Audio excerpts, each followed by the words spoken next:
In the rolling hills of the Sudan in North Africa, 400 members of the British cavalry lined up and prepared to do battle with 600 Egyptian dervish soldiers. The odds were against them this sun-scorched day in 1898, but the cavalry was confident and fearless. They were members of the 21st Lancers, a superbly trained and experienced regiment that included some of England's best fighting men. The dervishes were known for their fierceness, but the British were known for their bravery. As they galloped forward at top speed to meet the enemy, in the front line was a 24-year-old officer named Winston Churchill. He had his eye on glory that day. For years now he'd been looking for an opportunity to prove to himself and to the world that he was a man with a destiny. "I have faith in my star," he had said. "That is that I am intended to do something in the world." Just as the Lancers were about halfway to the Egyptian forces, suddenly 3,000 dervishes leaped out of a dry riverbed in front of them. The Lancers were outnumbered 9-1. Never hesitating, the British cavalry crashed into the enemy formation, in what would be the British Army's last great cavalry charge. After 2 minutes of shooting, slashing, and chilling screams, the cavalry formed and held a defensive position. But 48 Lancers had been killed, and hundreds of others wounded. Churchill, still in front, was unscathed. The Battle of Omdurman was Winston Churchill's first experience with fame. When he returned home, he wrote about the gallant episode in a book entitled The River War. The book gained him even wider fame and popularity, and also more enemies. British officers didn't like the way he criticized his superiors in the war, and felt he was trying to make himself look like a hero. Some of his fellow soldiers also complained that he exaggerated his part to gain attention. By the time he emerged from the war in Sudan, Churchill had decided the army was too restricting, and that he was meant for bigger and better things. He resolved to run for the British Parliament. It was the start of a long political career that would, in many ways, duplicate the patterns of what had happened at the Battle of Omdurman. There would be many brave assaults on opponents and obstacles. There would be many who saw him as a hero, and there would be many who criticized his arrogance and glory-seeking. Winston Churchill was to become one of the most powerful and controversial figures of modern history. By the time he'd finished his long life, he had held most of the high offices of state in Great Britain. He was a member of Parliament for 60 years, served twice as Prime Minister, and most importantly, he led his country through the difficult years of World War II, serving as the embodiment of British courage and idealism. He was, just as he had said, a man intended to do something for the world. Churchill began his life with all the privileges and opportunities an ambitious man could dream of. He was born November 30th, 1874, in an enormous and grand palace called Blenheim in Oxfordshire, England. Already the Churchills were one of the foremost aristocratic families of Britain. Winston's father, Lord Randolph Churchill, was a member of Parliament and the son of the Duke of Marlborough, who was Viceroy to Ireland. His mother, Jennie Churchill, was the daughter of a wealthy New York stockbroker, a member of high society, who spent her teenage years at the court of Napoleon III in Paris. His parents had met at a ball for the Prince of Wales. During the 1940s, when Winston was addressing the United States Congress, he said, "If my father had been American and my mother British, instead of the other way around, I might have got here on my own." As a young Churchill, there was almost nothing Winston lacked for. He had rooms full of toys, of which the model soldiers were his favorite, the best schools, fine clothes and carriages, estates to explore, and trips to Europe. All he didn't have was parental affection. Jennie Churchill was only 20 when Winston was born, and she was much more interested in her lively social life than in raising a child. He said later that throughout his whole childhood, he only saw his mother as she was coming and going to parties, all dressed up in beautiful gowns and jewels. More painful to him was the indifference of his father.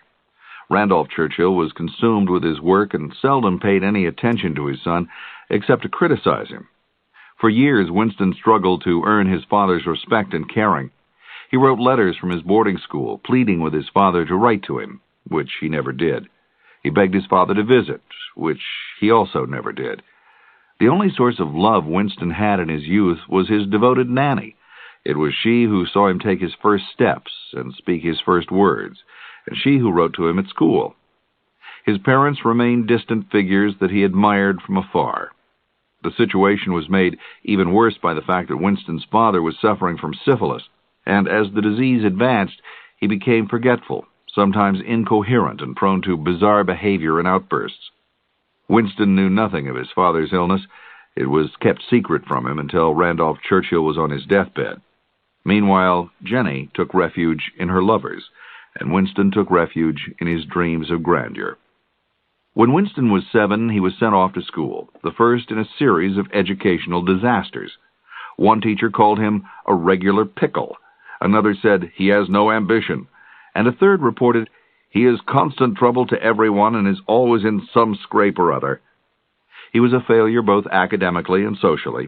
His parents responded by sending him off to another school, where the teachers at least saw promise, if not performance. Then they arranged to get him into the prestigious public school Harrow, even though on his entrance exam he'd written only his name and the number 1. He was placed in the lowest division of the lowest grade, and it took him 3 years to earn a promotion. Teachers complained of his slovenliness, his tardiness, his tendency to lose his books and papers, and, of course, his low grades. He did, however, have a flair for writing and speaking. One of his few achievements in school was an award for reciting a 1,200-line poem without error, and he also wrote for the school paper. Finally, his parents decided the only hope for him was military school. Certainly he'd never get into university. So they shipped him off to the military college, Sandhurst, to train as an army officer. Winston was ecstatic that finally he was on a course that held some challenge and excitement. Of the years of formal schooling and examinations that were now behind him, he said, "I would rather have apprenticed as a bricklayer's mate or run errands as a messenger boy or help my father dress the front windows of a grocer's shop. It would have been real. It would have been natural. It would have taught me more, and I should have done it much better. Also, I should have got to know my father, which would have been a joy to me." Although he grieved over the lack of intimacy with his father, Churchill also admitted that because of it, he had been forced early on to develop independence. "Solitary trees grow strong," he said. At Sandhurst, Churchill determined to reform himself and prove his worth. His school subjects now were far more to his liking: fortifications, tactics, topography, military law, and military administration. He studied so hard that he soon ranked 20th out of 130 students. But just when he was celebrating his first real achievement in life, Winston was called home to bid farewell to his dying father. It was said that years later, when he'd reached the pinnacle of his success, Churchill would often mutter to himself, "Why could he not see what I have done?" By the time he finished at Sandhurst, Winston had developed all the skills and qualities he needed to be a good soldier. The only problem was that England wasn't at war. Anxious to see some action, he took leave from his regiment when he was 21 to join Spanish forces fighting in Cuba. While there, he also served as a war correspondent, and his reports gained him some renown as both a soldier and a writer. When he returned from Cuba, Churchill was disappointed to find he was being sent with his regiment to India. It was quiet in India those days, and he felt there'd be no opportunity to make a reputation for himself. A reputation he'd badly need if he was to get into Parliament, as his father had done. But to India he went, and to fill his time, he read stacks of history, philosophy, and religion books, and most importantly, the annual register of parliamentary debates, which he used to sharpen his opinion and gain an understanding of politics. He also continued to write, sending columns to both British and Indian newspapers. After his stay in India, Churchill joined the 21st Lancers, who fought the dervishes in the Sudan, proving his daring in battle and gaining fame at home. He frankly admitted that he was seeking fame as an entry into politics. He also wrote to his mother, when she expressed fear over his reckless deeds on the battlefield, that "bullets are not worth considering. I am so conceited I do not believe the gods would create so potent a being as myself for so prosaic an ending." In an attempt to make sure his life didn't descend into the prosaic, Churchill returned home and immediately ran for Parliament as a member of the Conservative Party. He lost, but he took the defeat cheerfully. He had made a good showing, and now his name was more widely known. Since he couldn't find himself a seat in Parliament, he then did the next best thing. he found another war to join. When he was 25, Churchill set out for the southern tip of Africa, where the British were fighting the Boers, Dutch farmers who were rebelling against English imperialism in Africa. Churchill went to Africa as a war correspondent for a British newspaper, an adventure that would finally bring him the fame and victory he'd so longed for. In November of 1899, Churchill was on a British train carrying many wounded soldiers when the Boers decided to ambush. The train was prevented from escaping by some damaged cars in the rear. Under heavy fire from Boer rifles, Churchill jumped off the train and unhitched the damaged cars. He climbed back on the train as it started to roll away, but then he noticed there were still some officers down on the tracks firing at the Boers. He leapt off the train again to help defend the officers. The trainload of wounded men chugged away, leaving Churchill and the other officers behind. They were captured and held as prisoners of war. This escapade in itself would have been enough to make Churchill a hero, but then, after a month in prison, he managed a daring escape. For days he struggled through the African wilderness, a large vulture following close behind. The reward poster distributed by the Boers offered £25 for his return and described him as 25 years old, about 5 feet 8 inches tall, walks with a slight stoop, pale appearance, red-brown hair, almost invisible little mustache, speaks through his nose, cannot pronounce the letter S, cannot speak Dutch, last seen in a brown suit. Just at the point of collapse, he staggered into a house, which turned out to be the home of the only English sympathizer in the entire area. The man helped smuggle Churchill onto a train and over the border into safe territory. By the time he made it back home from Africa, Churchill was a national hero, much to the despair of his fellow soldiers, who felt he calculated his heroic deeds for fame. Even less happy were the British officers who'd been taken prisoner with Churchill and whom he left behind when he escaped. But the British public loved the story. He wrote about his adventures in glowing detail and went on an international lecture tour that earned him thousands of dollars. When he spoke at Carnegie Hall in New York, it was Mark Twain who introduced him, saying, "Mr. Churchill, by his father, is an Englishman, but by his mother is an American. No doubt a blend that makes the perfect man." Finally, it seemed as if the voters agreed. He was elected to Parliament the following year at the age of 26, and 4 years later switched from the Conservative to the Liberal Party because he disagreed with the former's view on taxes. His attendance was almost perfect. He rarely missed a debate, and he delivered 9 major speeches in his first year alone. By the time he was 34, he was president of the Board of Trade, making him the youngest cabinet member in over 50 years. He proposed legislation that limited working hours, abolished sweatshops, guaranteed minimum wages, and a tea break for workers, and provided unemployment insurance. So pleased was he with his accomplishments that he once leaned over to a dinner partner and exclaimed, "We are all worms, but I do believe that I am a glowworm." The same year Churchill joined the cabinet, he made another conquest, this time in his personal life. He met a young woman at a dinner party named Clementine Hussars, a beautiful Englishwoman known for the many hearts and engagements she'd broken. The two talked all night long, mostly about Winston, and he then spent several months pursuing her, chiefly with letters. Finally, one night he asked her to marry him. Clementine responded by sending him a simple note that said only the word Winston, with a heart drawn around it. Churchill often said that winning Clementine was his greatest achievement. In fact, he ended his autobiography with the statement, "I married and lived happily ever after." It would seem to be true. They were married 60 years and had 4 children, the first of whom, Diana, caused Churchill to boast, "She is the prettiest child ever seen. She is exactly like me." The marriage made news all over Britain, as did everything else Churchill did. Somehow he always found a way to get his name in the headlines. In 1908, it was the confrontation that came to be known as the Siege of Sydney Street. When a gang of left-wing terrorists murdered a policeman, Churchill took personal charge of the assault on their hideout. He called in troops and a field gun, with which the gang was easily defeated. Again, there were complaints from his opponents that he'd over-dramatized the whole event just to gain more fame. If that was his intention, it worked. By the time he was 36, he was Home Secretary. Churchill's opponents at home were a minor concern compared to the opponents that were gearing up overseas.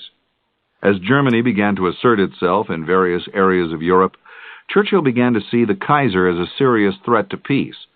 He was among the first to warn Britain of that threat, and so urgent were his pleas that in 1911 he was made Lord of the Admiralty, with the entire British Navy at his command. He began to prepare for war. He drew up plans for a larger, more efficient fleet. Every morning he charted the movements of the German fleet on a large map in his office. He demanded more funds for ships and arms. He also created the Royal Naval Air Service and urged the development of anti-aircraft guns. There was resistance to all of his plans, particularly from Parliament, which grew uneasy with the rising expenses. Many people chose to believe that a war between the two most civilized countries in Europe was impossible, but they began to change their mind in June of 1914, when Archduke Ferdinand was assassinated and war looked inevitable. Churchill promptly mobilized the Navy, which later ensured the fleet was ready for battle as soon as war began. He then took his family on a vacation to await his orders, saying to his wife, "I am interested, geared up, and happy. Is it not horrible to be built like that?" A few days later, Germany invaded Belgium, which was protected under a treaty between Germany and Britain. Britain was at war. During the next 5 years, the British Navy fought on almost every ocean in the world. At first, Churchill directed the Navy with skill, although he suffered deep frustration at having to be an administrator when he wanted to be out on the field of action. At one point, he even offered to resign his position as head of the Admiralty so he could command British troops in Belgium. The offer was refused. Churchill's love of battle was so strong that he shocked a group of dinner guests one night by announcing, "Everything we are doing and saying is thrilling. It will be read by 1,000 generations. Think of that. I would not be out of this glorious, delicious war for anything the world could give me." Already there were thousands of dead soldiers lying beneath the soil of France and Belgium, and Churchill was describing the war as glorious and delicious. Things looked a lot less glorious to Churchill in 1915, when he proposed a naval attack on the Dardanelles, a narrow strait between the Aegean and Marmara Seas. The idea was to defeat Turkey from this spot and set up a base of operations for an eastern attack on Germany. His plan was to send in the fleet and back it up with infantry, but basically he was trying to use ships to take land, a plan doomed to disaster. The Dardanelles campaign included one of the biggest tragedies in military history, the storming of the peninsula of Gallipoli. As the British boats landed at Gallipoli and their men stormed the shore, commanders lowered their field glasses so they wouldn't have to watch the slaughter. The men were massacred by the Turks. Dead and dying bodies clogged the shallow waters, and later troops had to climb over their moaning comrades to reach the shore. When it was all over, England had lost 40,000 men, and the blame fell on Winston Churchill. He was lambasted by the press, forced out of the Admiralty, and given a junior post. He was 41 years old, and it seemed as if his brilliant career was over already. Churchill soon resigned from his new obscure post, which he called well-paid inactivity, and discovered a new passion to fill his free time: painting. It started one day when he borrowed his nephew's paint box and began to experiment with brushes and color. Soon he had his own set, which he took with him whenever he traveled. For the rest of his life, painting was Churchill's hobby, his respite, and his solace. Painting, however, could never fill his need for action and grandeur. Within a year after the fiasco at Gallipoli, he joined the army and was given a battalion at the Western Front. He took with him his favorite luxuries: his paints, his cigars, a private stock of liquor, a tin bathtub, a pocket edition of Shakespeare, and a blue steel French helmet that became his trademark. He thought they were superior to the English tin helmet. When his command was merged with another, Churchill resigned and returned to Parliament. He fought hard to restore his reputation and was helped along by a government investigation that shifted some of the blame for Gallipoli to the Prime Minister and other high officials. Shortly after, he was made Minister of Munitions and set out to convince the English that airplanes and tanks were essential for their victory. He also helped convince America to enter the war, a move which accelerated the end of the conflict. That end occurred in November 1918, while jubilant Londoners took to the streets to embrace, dance, and wave their Union Jacks. Churchill's comment at the time was, "I was conscious of reaction rather than elation."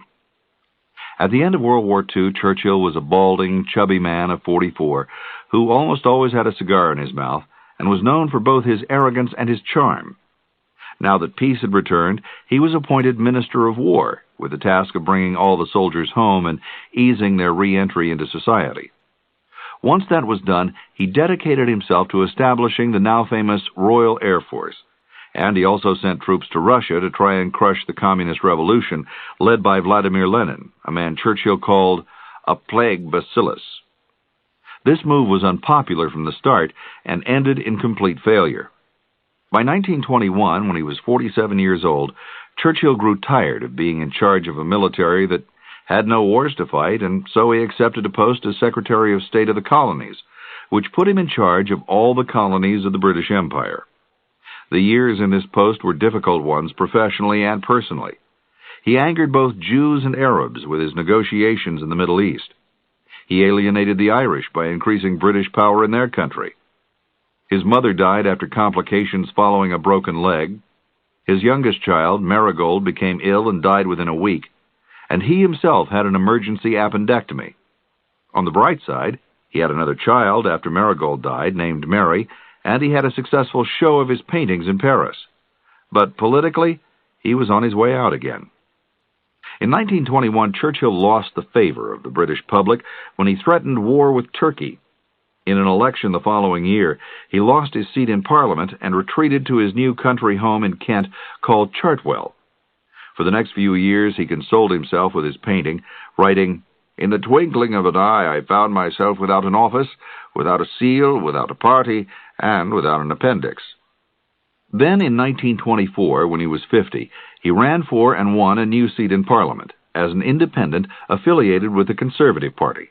He was promptly offered the job of Chancellor of the Exchequer, a position his father once held that was second only to the Prime Minister's. The Exchequer was responsible for the finances of the nation, a responsibility that for Churchill came at a difficult economic time in Britain's history. Industrial strikes and unemployment were common, and a worldwide depression was beginning. Yet Winston Churchill was a man who as a student hated math more than any other subject, and as an adult could never even manage his own personal budget. His work as Exchequer was unsuccessful, and he lost popularity when he tried to repress a general strike involving thousands of workers. By 1929, the English voted the Conservative Party out of power, and Churchill once again retreated to Chartwell to paint, write, read, and study radio broadcasting. It would be 10 years before he returned to public office again. During his decade out of office, Churchill still managed to let his opinions be known, largely through his writing and public speaking. He strongly opposed self-rule for India, a view that was so unpopular that by the time he was 60, it seemed his political career would never be revived. He raised the ire of his countrymen again in 1936, when King Edward VIII decided to abdicate the throne and marry a twice-divorced American named Wallis Simpson. At the time, Churchill suggested that perhaps it was the puritanical government that should abdicate rather than the king. Churchill was also doing a lot of traveling in these days, and one of the countries he visited was Germany. He came home very disturbed by what he saw, which he described as bands of sturdy Teutonic youths marching through the streets and roads of Germany with the light of desire in their eyes to suffer for their fatherland. Soon as Hitler's power rose, he began to think war between Germany and Britain was inevitable. No one believed him. The English too well recalled the horrors of World War I and refused to heed his warnings. In speech after speech, Churchill denounced the war spirit rising in Germany and what he called its pitiless ill treatment of minorities.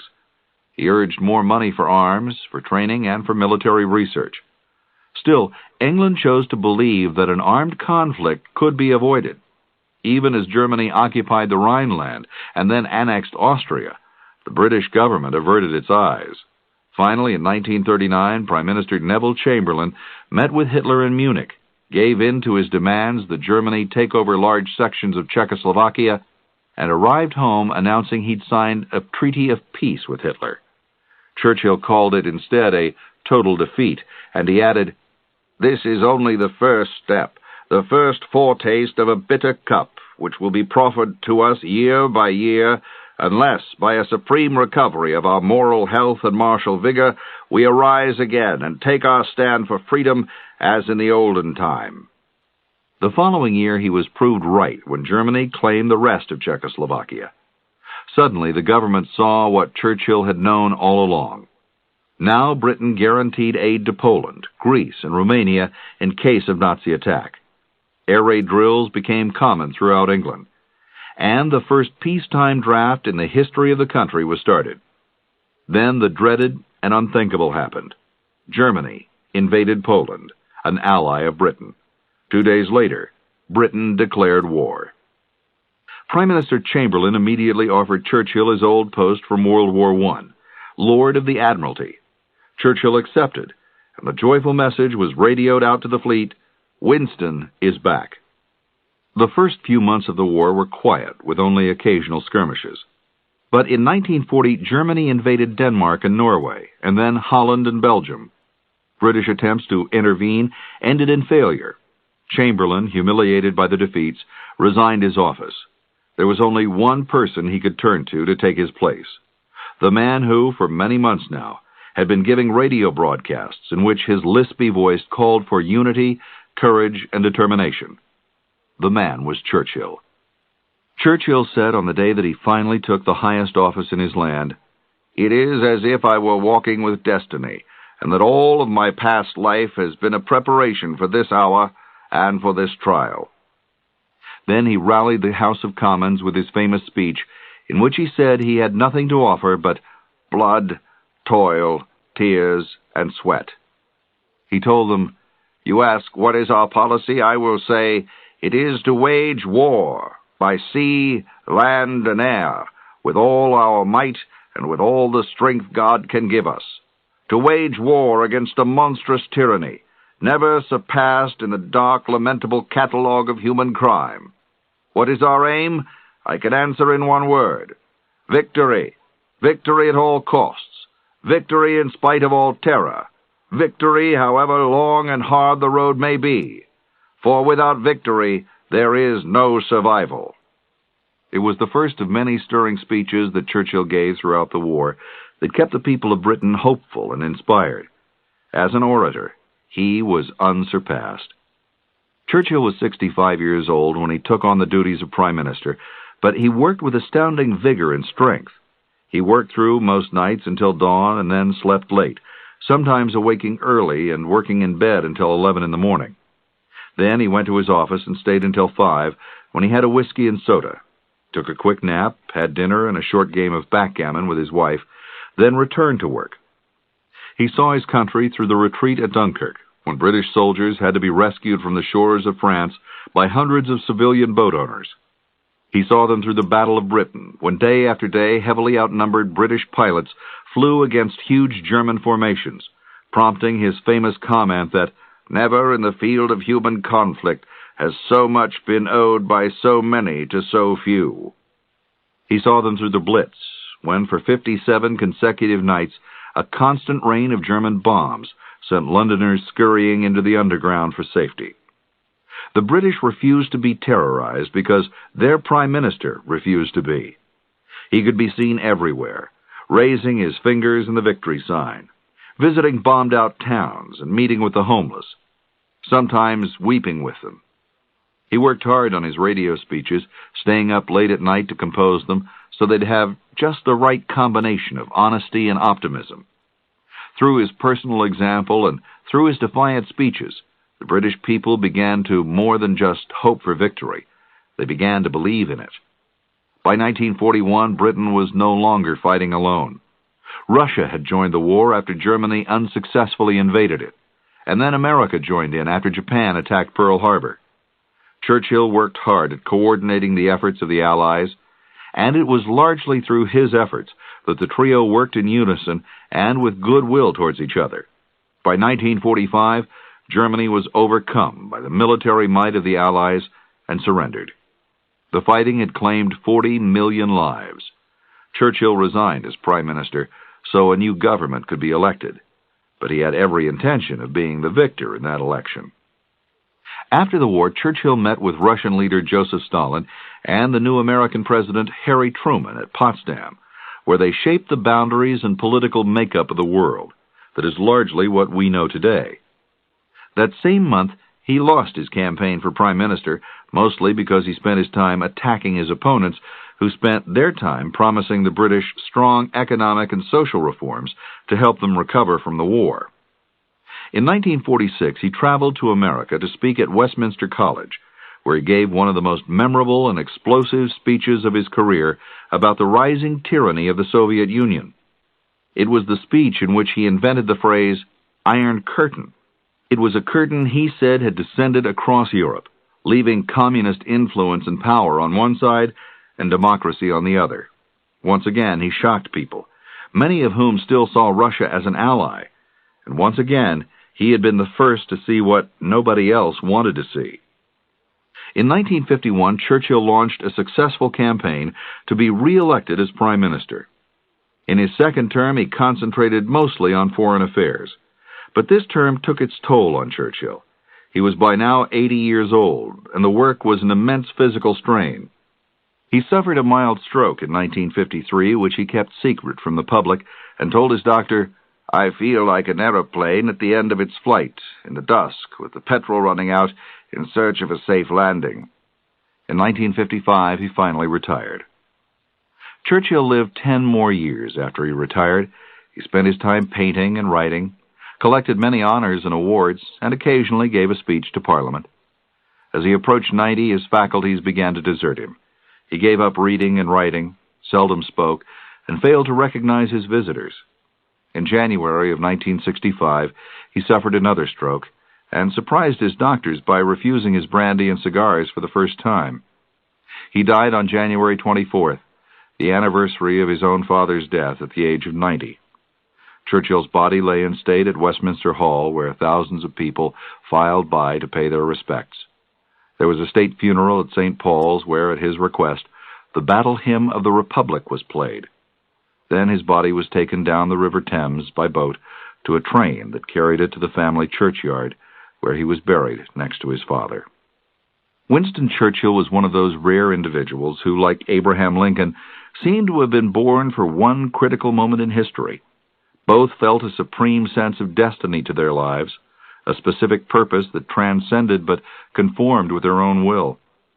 They both fought hard to position themselves so they would be ready when that divine role revealed itself, and in both cases it was the cause of uniting their countries and leading them through a long and brutal war, a war that could easily have given rise to despair and defeatism. What Churchill brought to England at its time of need were the qualities and values of an older England that was by then fading. He was, in a sense, an anachronism in his own country, one of the last of the Victorians, a 19th century man living in the 20th century. He had the soul of a soldier and loved heroic deeds and brave fighting men. He was proud of England and its heritage. He believed in its possessions and its supremacy. He himself said, "I was a child of the Victorian era when the structure of our country seemed firmly set, when its position in trade and on the seas was unrivaled, when the realization of the greatness of our empire and of our duty to preserve it was ever growing stronger." This extreme patriotism and sense of supremacy was passing even as Churchill still lived, but it had one final part to play in the drama that was World War II. These beliefs, and Churchill himself, who personified them, were exactly what England needed to unite and fight the desperate battles of World War II.